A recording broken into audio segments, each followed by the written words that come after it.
कौन सा अच्छा है? ये वाले तो oh 115 minutes now. surprise किसने surprise करना होगा मुझे लगता है ऐसा पड़ता होगा और अंदर खाने लगता है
Balaji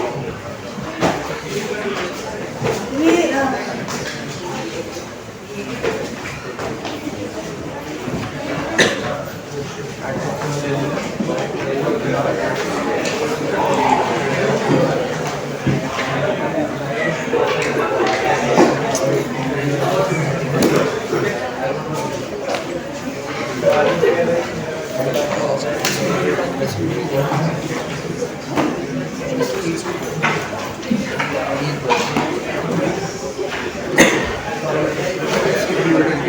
please settle down now.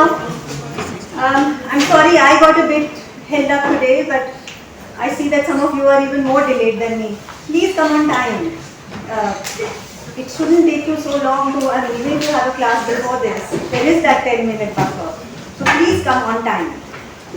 Now, today's plan is to continue with the Golden Gate. I hope now it's starting to make a little more sense to you. The challenge of reading a text like this is to, actually, why don't you tell me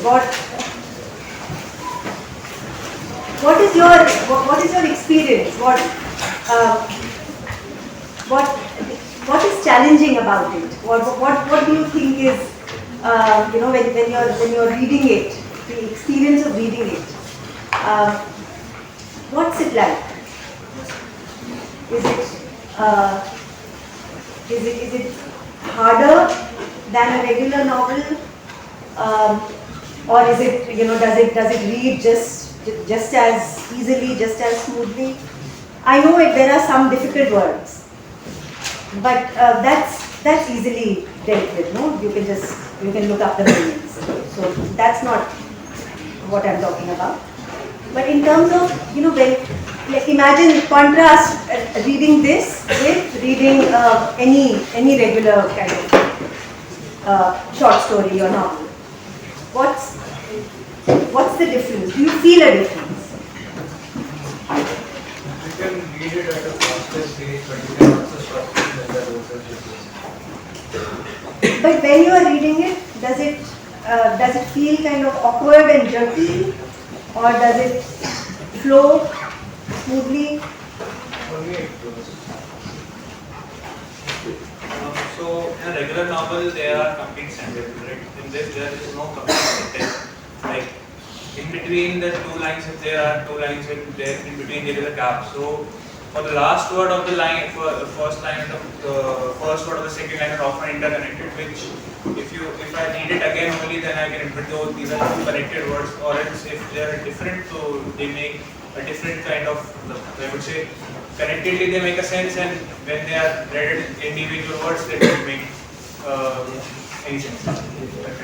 But when you say that, what you are basically saying is that the sentence doesn't end at the end of the line. What I am saying is, Give me an example. There was one instance where I had to read two words, the last word and the first word together only for it to make some kind of sense. So that is my argument. Okay. I mean, the sentences are complete. There are complete sentences, but they obviously run over, right? There's a lot of run over. So visually, it feels like the sentence you're reading is kind of hanging, but then it gets completed in the next line. And in a couple of places, the run over is also between sonnets. So in a couple of instances that I looked at, the sonnet ends, but the sentence doesn't. Right? The sentence continues in the next sonnet. So of course that is due to the demands of the form. Yes, the demands of the rules, the rules by which a sonnet is written. But sort of as you get used to that, I think it's very, very possible to disregard this this structure and to be able to start reading it like a just like a regular prose work, just like a regular novel. So the tension here, which you also see the text the novel also grapples with it. No, there is, on the one hand, there is the need to do the things that a regular novel does, which is, introduce the characters, give us a bit of background about them, have dialogues. So here, if you've read up to cantos, 17, 18 or so, you'll see that there is conversation now, right? Characters are conversing with each other. Now, conversation, of course, has its own kind of demands, right? A dialogue is in the voices of characters, right? So there is the authorial voice, of course, there is the narrative voice, yes, but then there is also the voice of the characters. So until we just have descriptions of John and John's life, that's one thing. But then things start to get more complex when you have people starting to talk, right? So Janet comes in, and John and Janet have a conversation, and all of that still has to be fitted into the structure of a sonnet. So I think this tension works very very interestingly, and at times it's really kind of ingenious. It's quite astounding to see the sleights of hand, the clever ways in which the narrative manages to do all of these things, to cover all of this ground, and yet stay close, stay true to that very constrained sonnet form. So that, partly is the pleasure of reading this. Now, we are not reading the entire novel, right? The novel itself is a very, fairly complex and interesting story about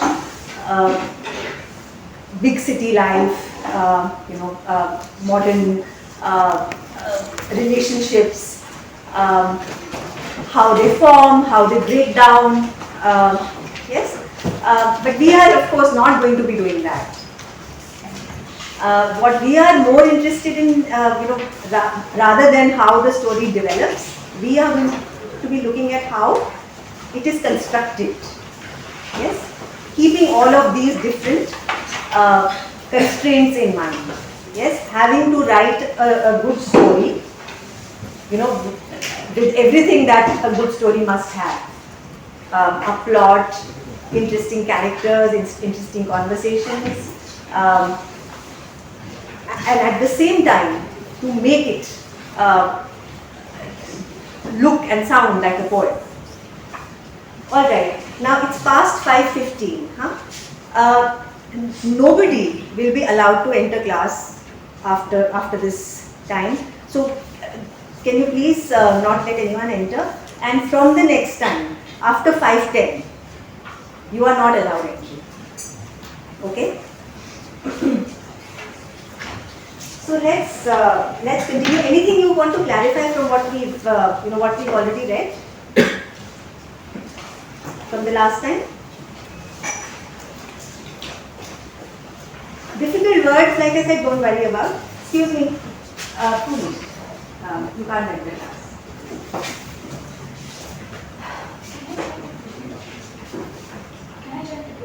Yeah.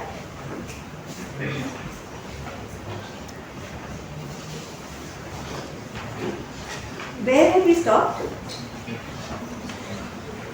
1.3? 1.4 we were going to start. So we'll go a little quickly today because I don't want to spend, I want to finish this within this week. Okay, so this class and the next class, and then I want to move on to something else. But of course, at any point, if anything is unclear, just quickly, stop me and clarify it. Okay, don't just sit in silence and suffer. Okay, just clear your eyes. So we have, we see the presence of the omniscient narrator. Excuse me, that's too late. It's 5:20 almost. You can't come to class. No, sorry. We're not letting people enter after this. 5:10 is the cutoff point. You can't walk into class जब भी मन किया ना. It's not a mall. So please leave. No, please don't disturb us anymore. Thank you.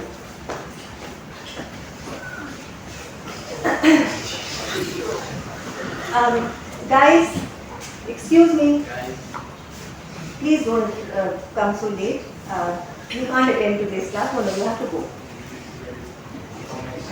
No, next time नहीं इसी time से शुरू करते हैं. अभी आप प्लीज जाइए. You can't just walk in. Please. Thank you.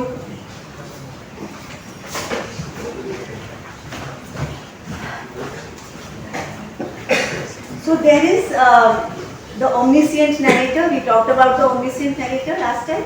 Yes. The all-knowing. Excuse me. You can't come to class. तो बैग था ना, आप कहाँ थे? बोटिंग पे गया। 139L4D मेरा आईडी कार्ड दिखा दो। अच्छा ठीक.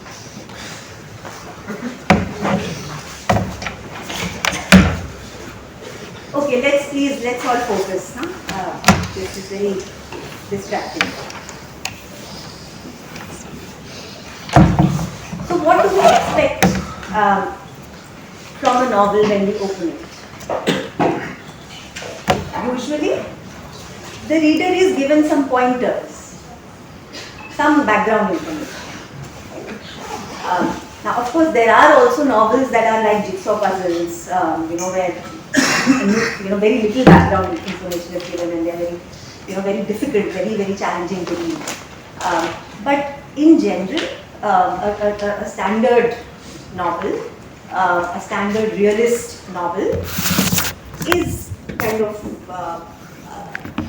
it gives the reader enough tools with which to make sense of what's happening.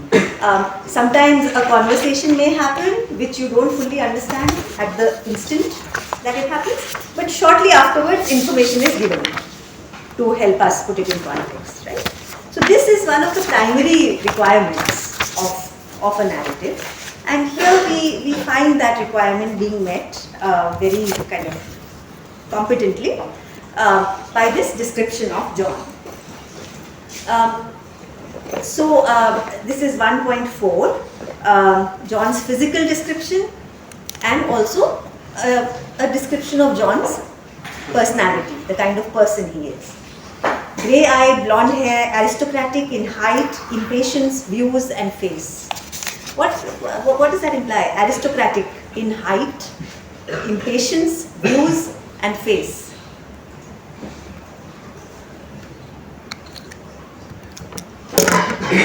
Aristocratic?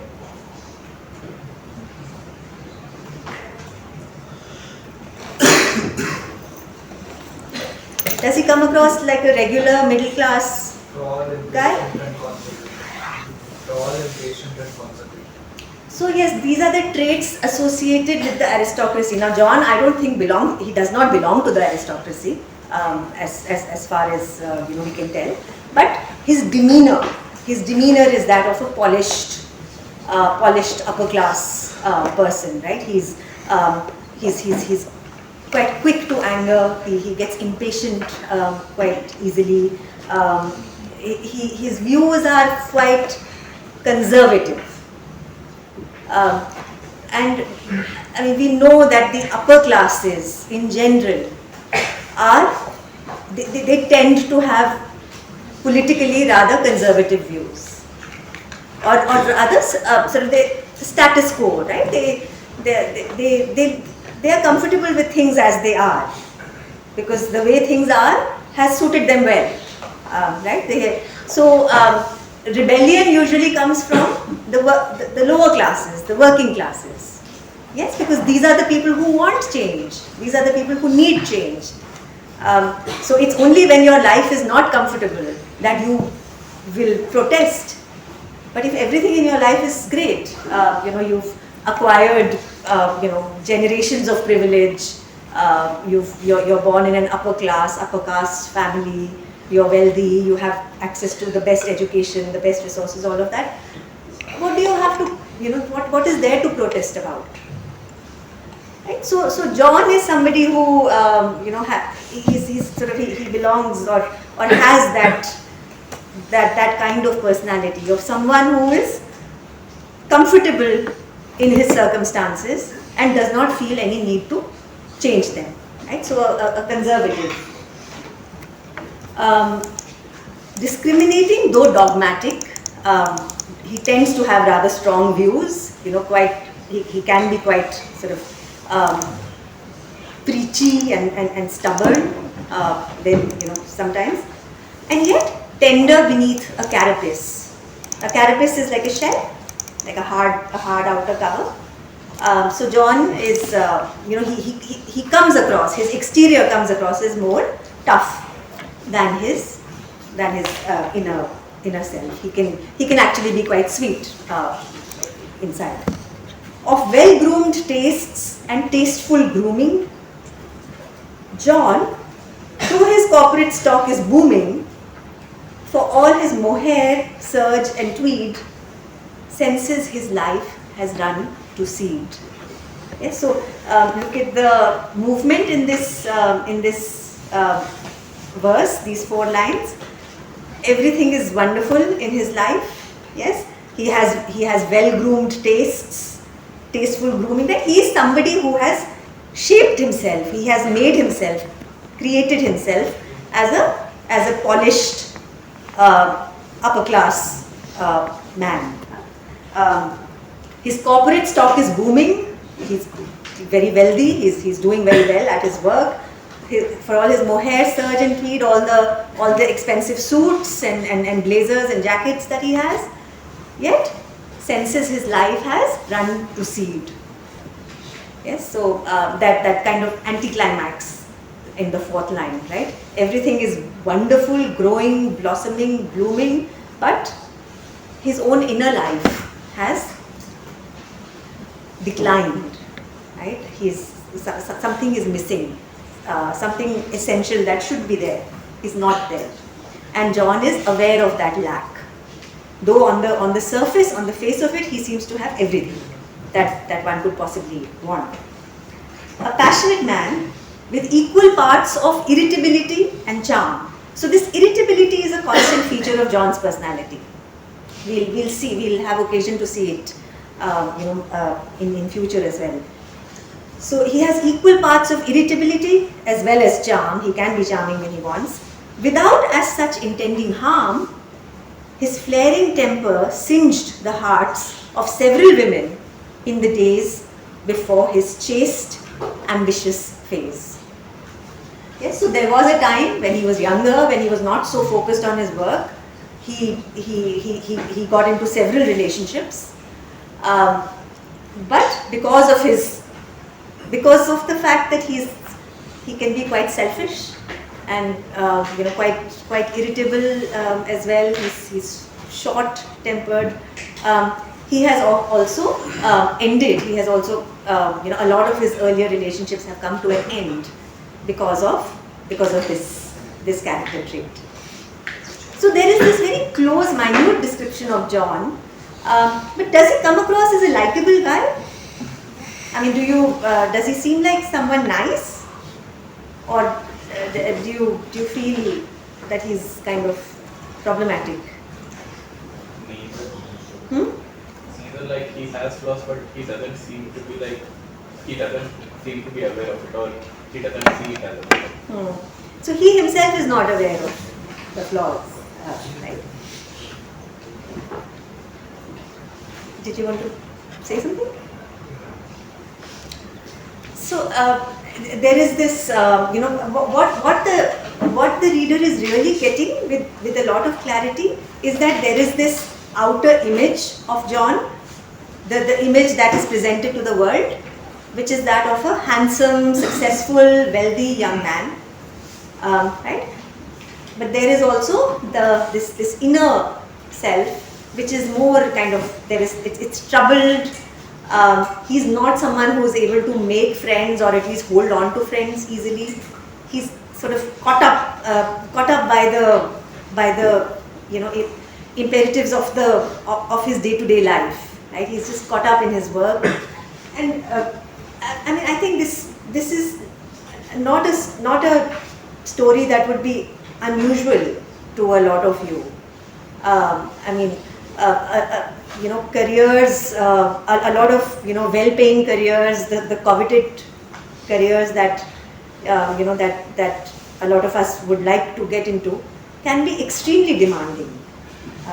Yes, they really suck everything out of you, and so without really leaving much time or energy or sort of space, mental space, to develop relationships, to develop friendships, right? So that's John's situation.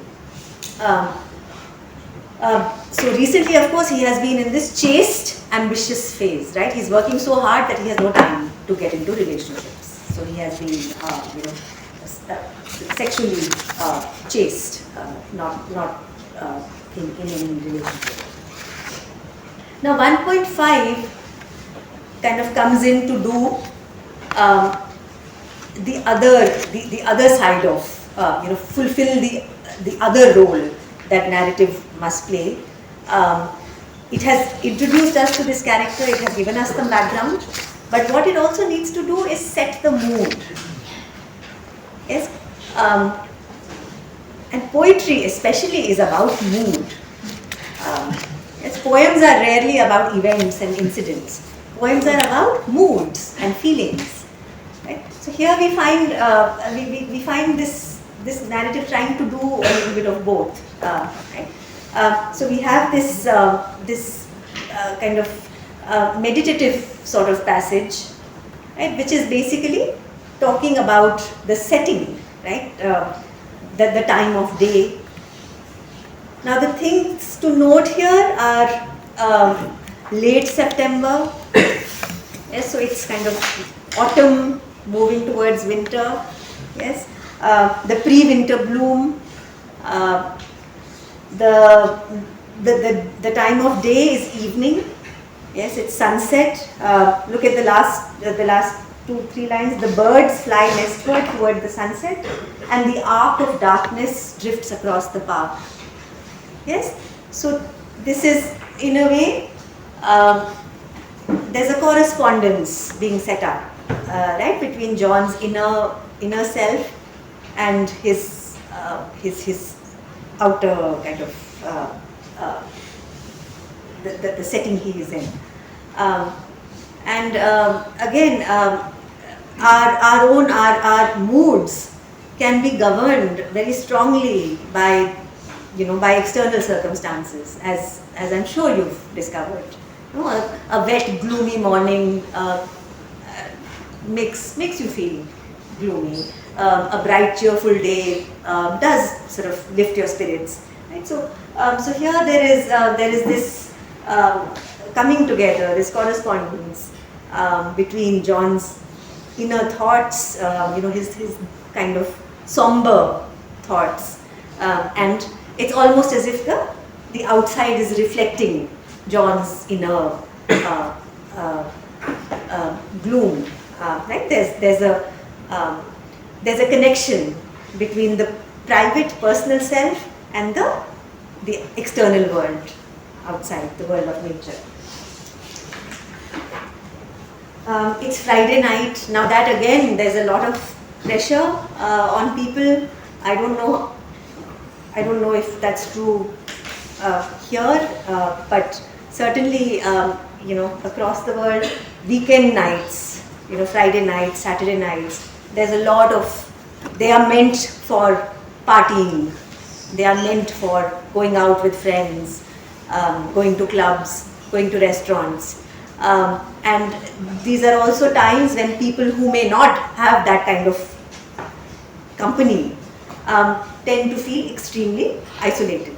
Right? It almost feels like the entire world has friends, has people to hang out with, except me. I'm the only sort of lonely soul in the universe. So this urban kind of the experience of being in an urban space. Yes, of course, the unlimited opportunities that it has, the number of things you can do without being judged, without anyone knowing who you are. I mean, that's a wonderful freedom, isn't it? For a lot of us who come from smaller places, coming to the big city is like, it's liberating. It's liberating precisely in the fact that it offers you anonymity. Right? Nobody knows who you are. It's not like you'll go to the corner shop and some, neighbor uncle or auntie will come and, recognize you and ask you what you're doing. Nobody knows you. And that can be wonderful. Right? The kind of freedom that gives you, that anonymity gives you. But at the same time, the flip side of that is also that it can really, really heighten your sense of your aloneness. Right? And there's this quote, I forget who it's by, but something about how nowhere is it possible to feel more lonely than when you're surrounded by people in a big city. Right? The larger the number of people you're surrounded by, the more alone you tend to feel. So this is John on a Friday night in San Francisco, one of the most beautiful, bustling, prosperous cities of the world, and he seems to have everything going for him, right? And yet he's kind of consumed with the most basic of human needs, right? Which is the need for company. So he's the unfettered city resounds with hedonistic glee, right? So Friday evening is the time for celebration. Everywhere in the city you go, people seem to be having a great time. John feels a cold cast of self-pity envelop him. No family cushions his solitude, or rather his mother's dead.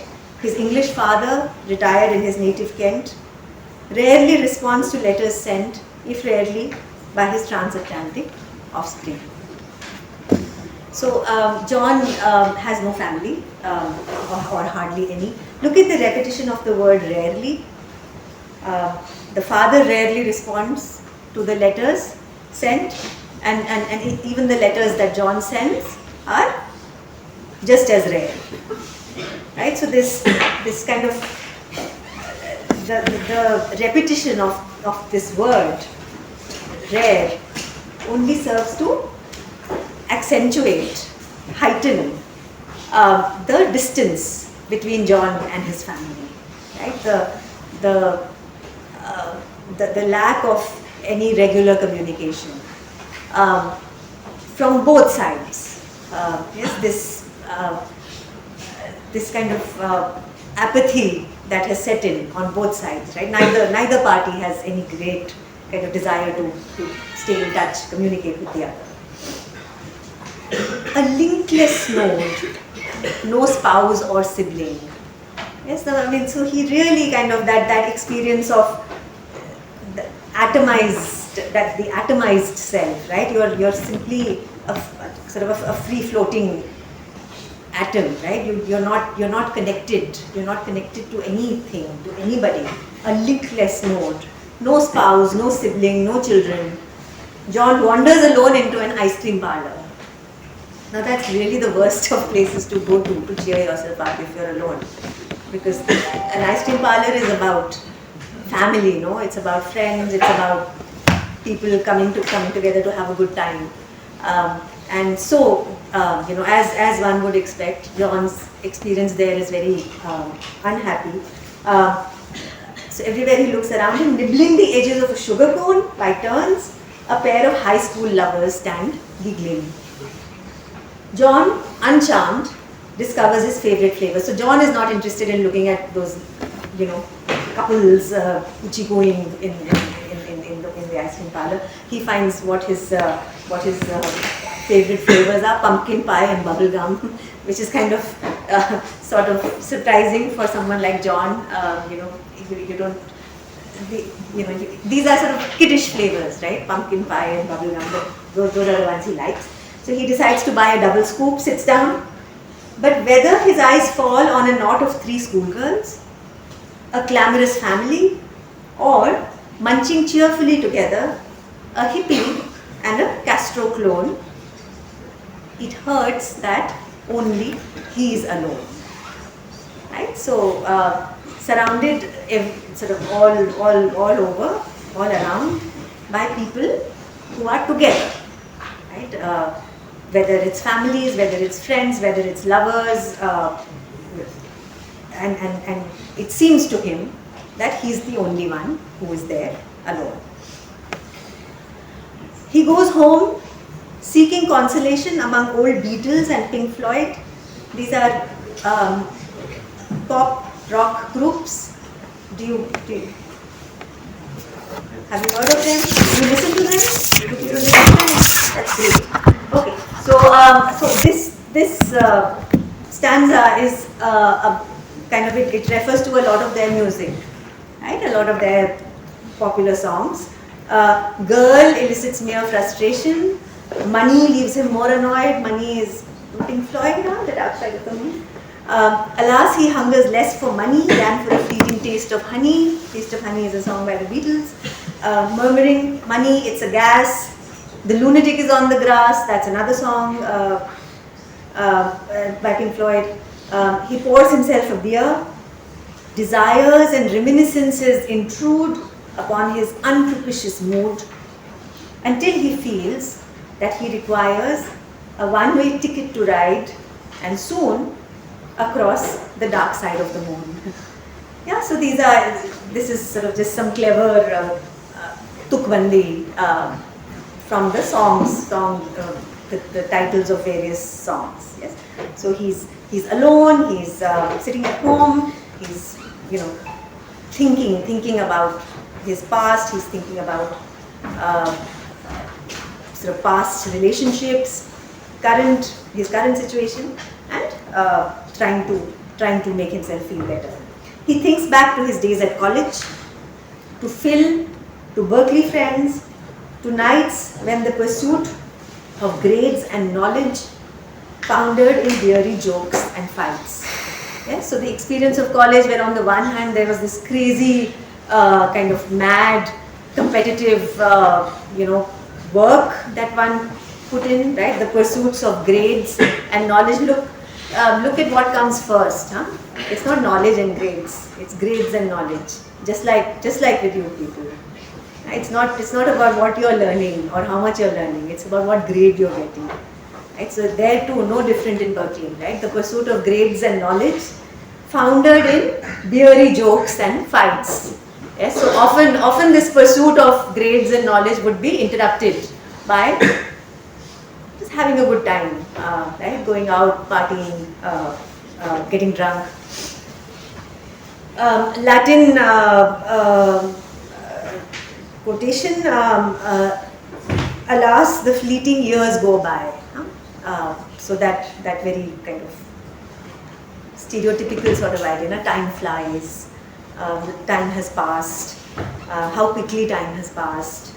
I'm no longer a young college student.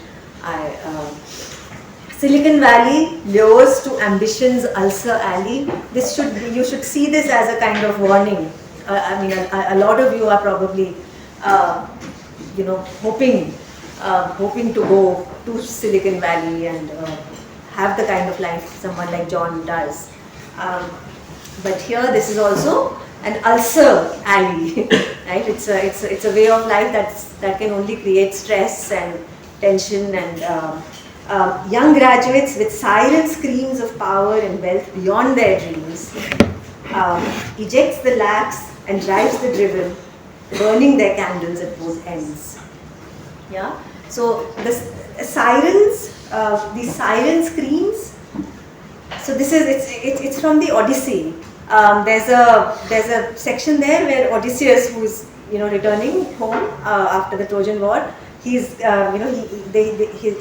and his sort of mates, they listen to these beautiful songs sort of coming from an island, and they can't stop themselves and they change course to go there. But the sirens are actually these sort of evil witches who lure people by their song. Right? So here, the siren songs come from these promises of great wealth and success at work. But like the sirens in the Odyssey, it ultimately destroys you. Right? All these promises, these are false promises, and they ultimately kind of eat you up. Thus, files take precedence over friends. Right? When you are so caught up in this desire, friends become less important. Right? Work takes on precedence. Labor is lauded, leisure driven. Right? Labor, hard work is all that you want to do. Leisure starts to feel like a waste of time. Spending time with friends seems like a waste of time. John needs bareheaded and unshod before the chip, a jealous god. Right? The chip, the Silicon Valley again. It's the same imagery continuing. As did Phil too. So there is now the introduction of a second character, Phil. And Phil, we will see more of Phil later in later chapters if you want to read it. Now Phil was a very close friend of John's at college, but they have since drifted apart. Now the reason they have drifted apart will also tell us more about John and John's personality, John's politics. So Phil and he were great friends until his recent flight from the rich realms of defense. Phil's recent flight from the rich realms of defense. What does this mean? He was working. He had this lucrative sort of government job and in the Department of Defense, but has recently left. He's left that job. Why has he left that job? With what John holds to be indecent precipitation and bad sense. Phil has left his job at the Department of Defense because Phil has become a pacifist. Yes, Phil is somebody who has become kind of politically very aware, and he has started to believe very strongly that war and defense and all of these are government ploys to retain power, but the world doesn't need war. Right? So he's had this change of heart. His ideological position has transformed. It has changed completely. So he's given up his job and he's become a campaigner for peace. But we know what John thinks of this. What is John's view on this decision by Phil, his friend? He thinks it's a bad idea. He thinks it's a terrible idea, right? He's like our parents might think, no, if we decide I'm going to give up this job and become an artist, they'll be like, what is this? This is right. So John is disapproving, and we've seen earlier also. Now John is a slightly boring sort of guy, right? He wants to sort of stay on the straight and narrow. He's not someone who believes in acting on impulse. Right? Remember that description of him, how he jogs regularly, he never gets drunk, he's a very controlled person. He stays within his boundaries all the time. So something like this would just be too reckless an act for John, right? So John holds it to be indecent precipitation. Precipitation is haste, right? So Phil apparently just sort of decided overnight that this wasn't working for him and he gave it up. So John is disapproving. He thinks it's bad. It's a bad idea. John still engaged in such endeavors of earning money, right? Being very pro government, working hand in hand with the government. Right? So John is still doing the same kind of work, and therefore feels Phil's new zest for piecework severs a thread of mutual interest. Right? So this was something they both shared. right? They had both been educated in Berkeley, they both had high-paying jobs. But now Phil has suddenly changed sides, right? He's become an activist, while John is very much in the corporate world. So he feels that the link between them has now been broken. It severs a thread of mutual interest. He almost fears to call him, lest political debate should color a friendship based on easy cheer, light camaraderie, dark beer, and double dating. Right? So this is what their friendship had been based on. Right? Just having a good time together, going out on dates together, drinking together, right? Having a relaxed, easy time together. Right? That is what was the basis of their friendship. But now the political differences are kind of too drastic. Now, again, I don't think this has been more clear than in the last decade or so, right? Since the rise of the BJP and the Modi government, and there is, I mean, you may know this too, no? Even sometimes within families also, there can be huge battles, right, between people who support one party and people who support another. Right? And often, I mean, sometimes these are people you may be closest to, right? Your own parents or your uncles, aunts, siblings.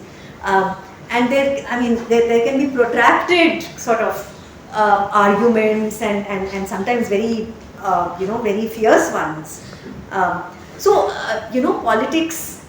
Politics is not, ऐसा नहीं है कि ये मेरी personal life है और वो बाहर politics है, and the two have nothing to do with each other. That is not true at all, right? Politics, in a way, it makes, our politics makes us who we are. Yes, the kinds of choices we make, the kind of life we want to live, the kind of future we see for ourselves. So here, I mean, this political difference has actually entered into this friendship and sort of ended it. Yes, because Phil's views are now so different from those of John. And John, I mean, so much so that John is now afraid to even pick up the phone and call him, because he feels there may be no common ground between them anymore. There may be no meeting ground left. So he is sort of nostalgic. He's lonely. He's sad that a simpler time, a simpler past has now been replaced by a much more complicated present, right? Where he has to think twice before even picking up the phone to call his best friend or someone who was his best friend. He phones Phil. So he does, I mean, he's feeling so lonely right now that he's ready to get over those qualms and still, make that move. The first time in ages, he's called him, but there's no answer. Friday night, right? So that's the explanation. Everyone goes out on Friday night, so therefore, Phil is not at home. He idly thumbs the scribbled pages of his address book. So this is, of course, a time when, there were actual address books and phones, and if someone wasn't at home, you actually couldn't contact them. So here he's now looking through his address book. When he might phone Janet Hayakawa. So here is now the entry of another character. Who's Janet? Who's Janet? An ex love interest. So she is an ex-girlfriend, or perhaps not even a girlfriend, someone he had a romantic kind of encounter with some years ago, but that didn't work out. But they did continue to remain friends. Yeah. So he's kind of, yeah. What is the last line of the previous stanza? Life's grown duller. The last line. Since when our time they used to share the ages of the Golden Bear. The Golden Bear is the name of a pub or a bar. Yeah, so he's remembering the times they used to have they used to spend there in this. Isn't the golden bear the symbol of like Berkeley? It's a mascot of it. Is it? Yeah. Okay. And the ages is like The sign, Yeah. the sign of the golden bear. Sure, okay. And then they Berkeley used to then. share the ages of the golden bear, so like they used to share something, so like they used to share UC Berkeley. So that is probably that. Okay. Okay, so yeah, Berkeley then. So I mean, what they had in common, the one thing they had in common which they don't anymore. So okay, Janet Hayakawa then. Many seasons have sunk since there was any hazard a meeting could educe their former love. So anyone want to try explaining this? Many seasons have sunk. Like there's no possibility that a meeting would make them fall in love again. हाँ, so because बहुत time निकल गया, it's not new, it's not raw anymore. Time has passed, and so there won't be any awkwardness. They can meet now as friends. It's there's no risk of it being misconstrued in any other way. Many seasons have sunk since there was any hazard, any risk that a meeting could educe, could kind of reawaken their former love. A standing truce shelters their friendship from all passion. Yes, so it's like a mutual agreement, an unspoken agreement perhaps, that we are not going to go that way. It hasn't worked. They felt their union would constrict their separate lives. Right? So in the past, they had both felt that being together wouldn't work for either of them. Right? Their lives were too different. Their life choices were too different. And of course, as soon as we read a little bit about Janet, it'll become evident, more than evident, that she is the very opposite of everything John stands for. An interdict agreed by both, after a fashion. They went about their singular ways, slaves to the chip or the artist's ways. Yes, so it's like a rule that they have both agreed to follow, and they have chosen to go their different ways. John, in this very technocratic sort of universe, corporate universe that he has chosen for himself, while Janet is an artist. So she's actually a little more like Phil in that sense, right? Someone who doesn't want to walk the beaten path, who has chosen to move away from that. Now these are all Berkeley friends, right? So they could all, they all could have chosen the same life as John, and been in very well-paying professions, but they have a streak of independence that is clearly missing in John. So as a central character, generally we tend to think of the main character of a novel as being the most interesting person. Right? There should be something interesting about this character, right? That's why the novel is about him. But as you can see, not necessarily so.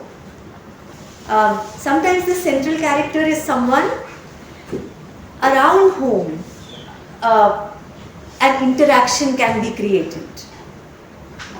Right? So John becomes the sort of, he's central in the sense that he has links to a range of other characters, a lot of whom may be much more exciting and interesting than he is.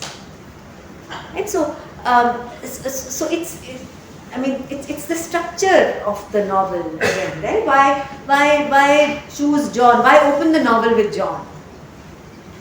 Why not start the novel with Janet? Why not start the novel with Phil? So structurally, then there is something to be gained by having John as this central node and tracing his links to a range of characters. Right? So just because the novel opens with him, or just because he is the central character at the outset, does not necessarily mean that he's the most layered or interesting of characters, right? But here it's serving a more strategic purpose in the novel's construction. Now Janet, who is who couldn't be more different from John. We have again that customary sort of introduction, the background information to this new person. She's a sculptor. Stress and pleasure for her thus perfectly combined. The boundaries of toil and leisure, by definition, ill-defined. What's happening here? Like she's enjoying her work basically, and the boundaries between like work and leisure is like not properly defined for her. So her work is radically different from that of John's. Yes, because John's work is something that he does without feeling any deep connection to it. Right? He works for a large organization. He does his part in that large organization, but that work has absolutely nothing to do with his inner self. Right? While for someone like Janet, there is this organic kind of fusion, this organic connection between who she is and what she does. So therefore for her, the boundary of work and leisure is not sort of that strictly defined. And Marx's whole idea of the working day, right? This 9 to 5 or 8 to 5 or whatever. This idea of the working day, it really only came into being with the rise of the factory system, no? Because prior to that, this need to divide the day into, this is my work time, and now this is my sort of leisure time, post-work time. This is actually a very recent development and a direct outcome of capitalism, the capitalist system. If you're a carpenter, say, who works from her own home, there wouldn't be that. There is no need for a 9 to 5 kind of work day. There is also no necessary divide between your home and your workplace. There is no divide necessarily between your work time and your non-work time. Between stress, hard work, and play. And the reason, Marx calls it alienation. The alienation that is caused by the divorce, the distance between the worker and the work, the factory worker, who basically just has a small role to play, and often a repetitive kind of role. Right? So have you seen Chaplin? Modern Times? Yeah, it's beautiful. It really kind of brings that out so nicely. Where all his job is just to kind of, there's this conveyor belt and there are people kind of stationed along that conveyor belt, and each person has to do just one thing, right? And it's this repetitive action. Over and over again, and then later when Chaplin kind of finishes work and he's on his way home, he can't stop himself from doing that action sort of mechanically, right? And you have absolutely no relationship to the finished product. You may not even know what the finished product is, right? Your job is simply to do one small part of that role. So this kind of this was of course developed as a very efficient system of work. Right? Division of labor, break it up into small jobs, assign a different task to a different workman. That's the quickest and the most efficient way to sort of produce things on a large scale. But what it takes away is an organic kind of link between you and the work you are doing. Yes, artists do manage to have. They do continue to get that kind of connection, that satisfaction.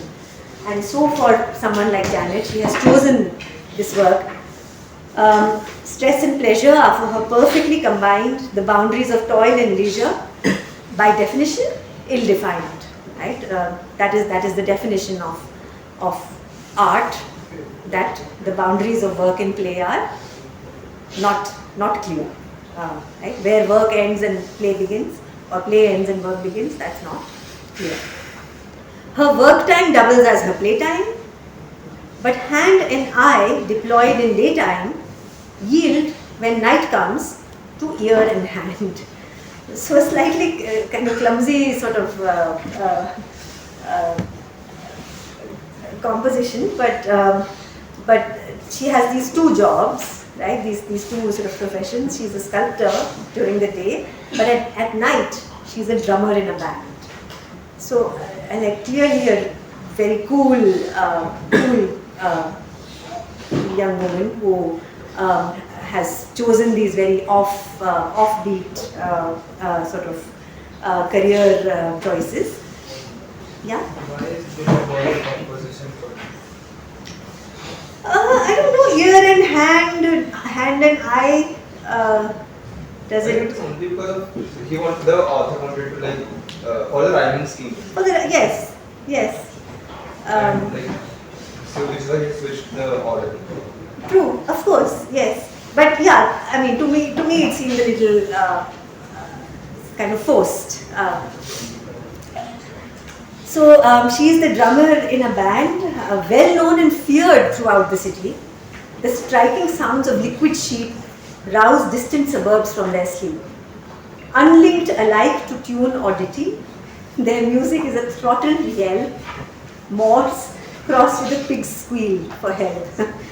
So the narrator, whoever it is, doesn't seem to like this music very much, right? Or at least the way in which it is described.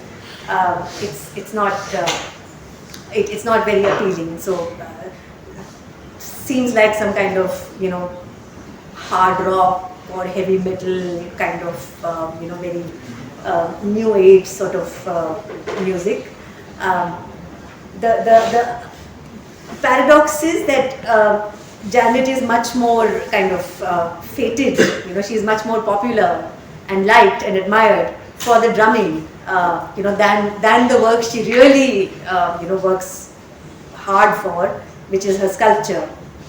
So she's a more she's seen as a better drummer than a sculptor, even though sculpture is the work she really kind of gives everything to. Although such accents supersonic engage her in the fevered night, Janet considers it ironic that her true forte, try as she might, her quiet forms of bronze and iron, and these are some of the names, some of the titles of her sculptures, Three Eggs, An Adolescent Lion, and so on. These have not yet brought the sober critical attention she craves. So Janet has her own issues. Yes, she craves validation by critics. Yes, she wants to be seen as a serious artist, a serious sculptor who's doing very meaningful work. But that kind of reputation is not coming her way.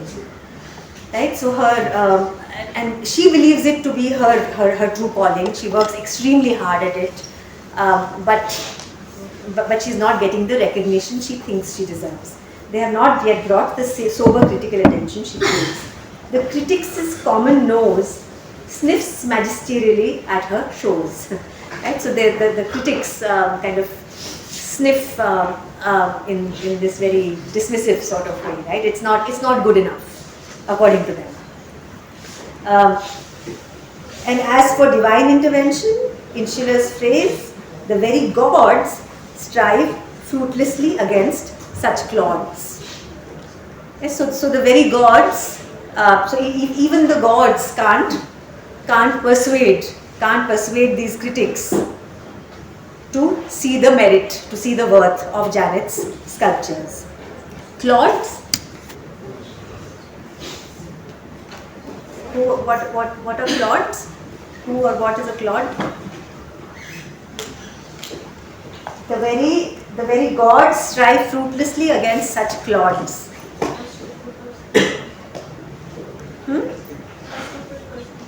clod is, yeah, a stupid person.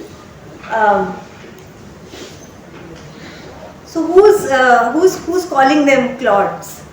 It's the critics that are being referred to as a clod is also like a clod of earth. Yeah, so basically like someone with no sort of brain, exactly. So, but who's calling them clods? The omniscient The omniscient narrator? Maybe narrator in the voice of Jan.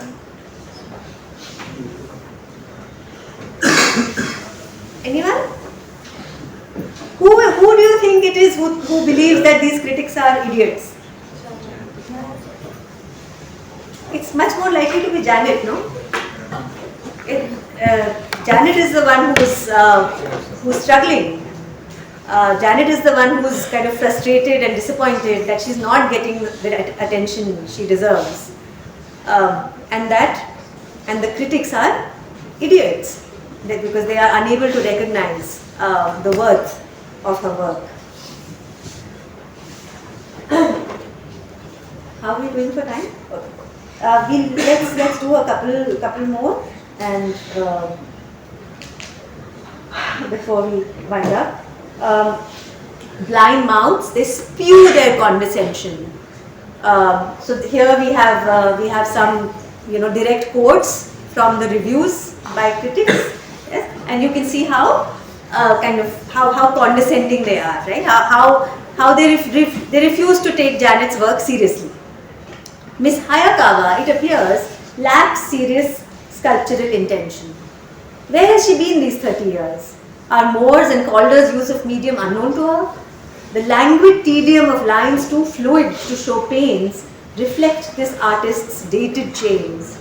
Derivative, diluted passion, a facile versatility.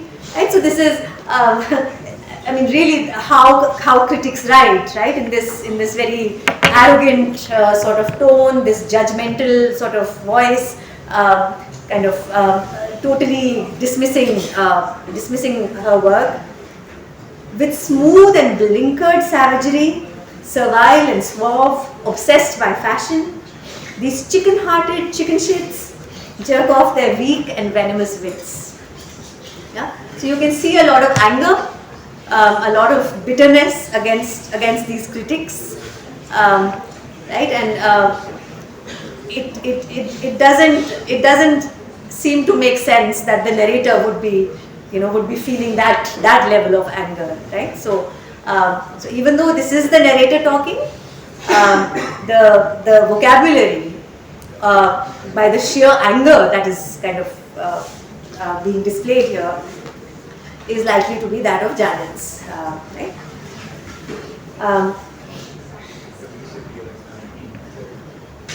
Lots of discussions. Anything you want to say? Okay.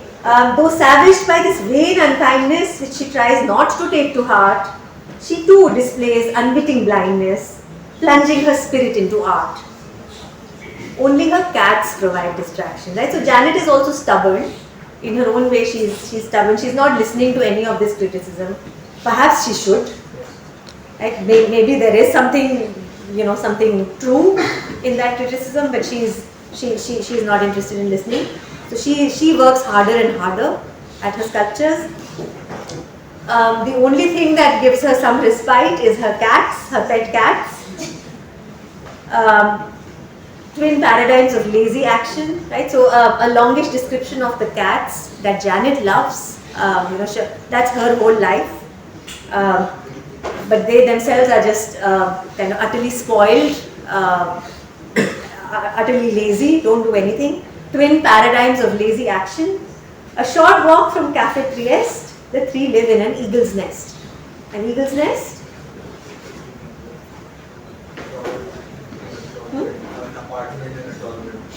And sort of a loft, sort of upper story, sort of tiny apartment. A great loft studio, light and airy. Each day for breakfast, Cuff and Link have fish to eat and cream to drink. Right? So Cuff and Link are the two cats who are being spoiled rotten by their mistress. the mistress drinks a Bloody Mary for inspiration, right? So, and devours her Weetabix and works for hours. Right? So Janet is a bit of a quirky character. Unlike John, who never drinks, too much, Janet seems to be starting her day with alcohol. Right? She drinks a cocktail for breakfast and then gets down to work, gets down to hard work. A description of the cats, right? Who and how kind of they lord it over her, right? They are the ones, the rulers. Okay, this one last stanza. Please pay attention. There's a lot of picture happening. Please focus. 1.17. Okay, this is the. I want us to focus on this a little bit because it's also telling us about American history. Now, Janet, America's history is the history of immigration, no? I mean, America, as we know it, is an immigrant country. Right from when the British came to America. In 16th century, and decimated, or if not decimated, certainly waged havoc on the inhabitants of America and took over, colonized and settled down there, and then of course over time. There were waves of immigration from other parts of the world, mostly because America needed labor, right? They needed people to come and work for them. The vast sort of road networks that they were laying down, the vast rail networks they were laying down. So to work on these, they needed people, and so from the 18th, 19th centuries onwards, there were vast, kind of huge waves of immigrants from all over the world who moved to America. Chinese and Japanese immigrants were also kind of very, to be found in very large numbers there. So Janet, from the name we can tell that she has Japanese ancestry, right? From her surname. Now, what's the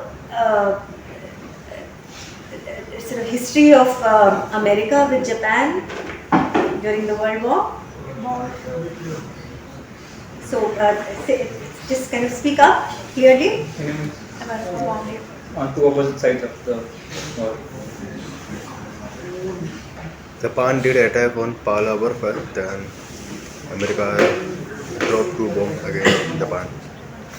Pearl Harbor, yes, 1941. Okay, and that was followed.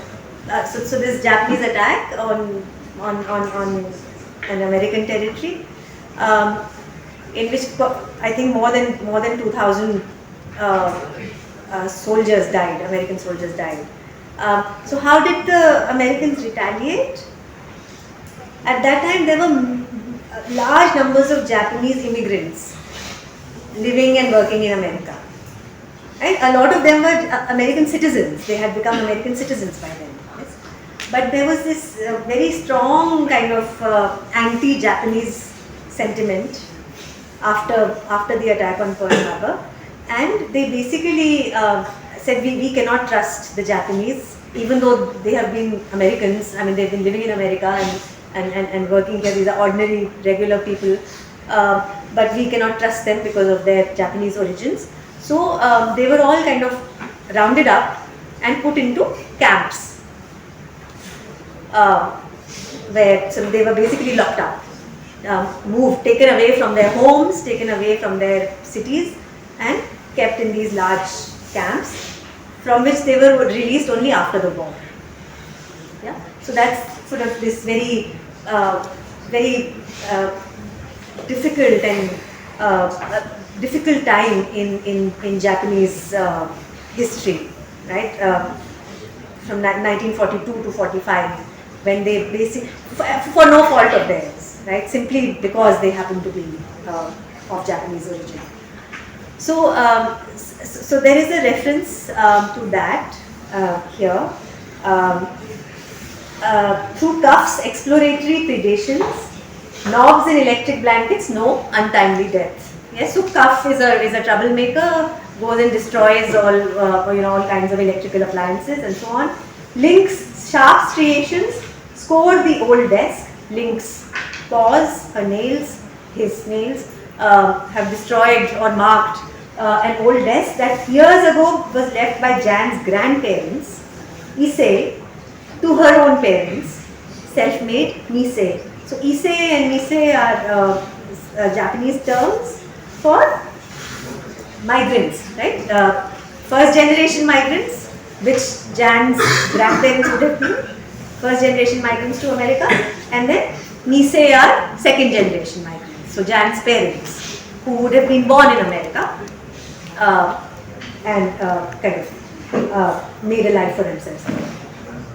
And now, for lack of storage space in their small flat, stands in this place, beneath a scroll by her grandfather, a twilight poem by Van Gogh. He calligraphed that shameful day in 42. Right, so there's a poem which has been kind of painted because Chinese and Japanese characters are kind of, they're very beautiful, and writing them is almost like kind of painting them, right, like calligraphy. So this poem has been painted on by Janet's grandfather on that shameful day in 1942 during the war, when America kind of rounded up all its Japanese citizens and locked them up. Internment, that's the name of the poem, internment, because it's about their internment. Rather yellowed and frayed in recent years, the scroll still brings Jan close to tears. Yes, so this is, it's a part of their history, a very painful part of their history as immigrants in America. Yes, which Jan always keeps in front of her to remind her of the suffering of her, of her family and other Japanese people. All right, we'll stop here. Please finish reading the rest of the poem, and we'll wind up in the next class. Also, bring whatever any questions, doubts, thoughts, comments, anything. Please bring them to class.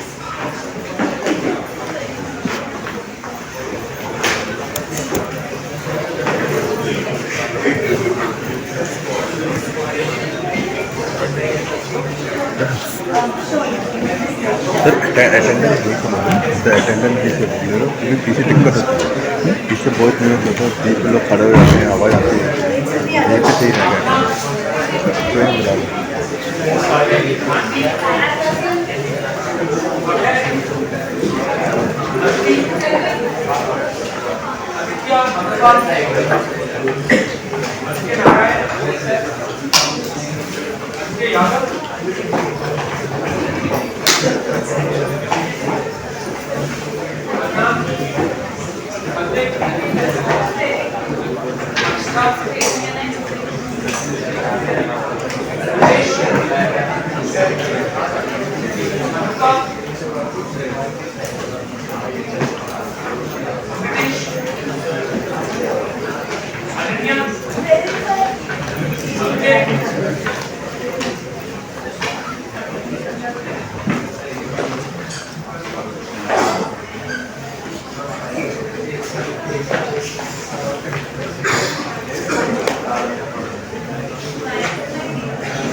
Are